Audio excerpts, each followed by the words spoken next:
गेल्या 4 दिवसांपासून त्र्यंबक रोडवरील वासळी गाव आणि नंदिनी नदी परिसरात नागरिकांना दिवस रात्र बिबट्याचे दर्शन होत होते। या भागात टग्या नावाने ओळखला जाणारा अंदाजे 14 ते 15 वर्षाचा बिबट्या अखेर नैसर्गिक मृत्यू पावल्याची घटना समोर आली आहे। वासळी गावाजवळ त्र्यंबक रोडवरील नंदिनी नदी पुलाखाली पाण्याजवळील झुडपात हा बिबट्या दिसून आला होता।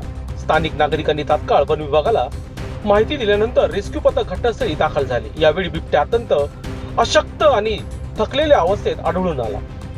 वन विभागाच्या पथकाने रेस्क्यूची तयारी सुरू केली असताना टग्याने त्यांच्या समोरच अखेरचा श्वास घेतला।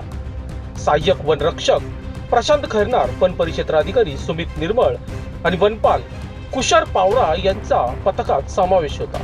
वन विभागाने प्राथमिक माहितीनुसार बिबट्याचा मृत्यू नैसर्गिक कारणांमुळे झाल्याचे स्पष्ट केले। दरम्यान वन्यजीव अभ्यासक राजू लगरे आणि वाईल्ड लाईफ फोटोग्राफर एकनाथ मंडळ हे गेल्या 10 वर्षापासून या बिबट्याचे निरीक्षण, डॉक्युमेंटेशन आणि छायाचित्रण करत होते। या 14 ते 15 वर्षामध्ये पंचकृषीतील नागरिक असतील, एकही गावकरीला त्याने असा हल्ला केला नाही किंवा मग त्रास दिला नाही।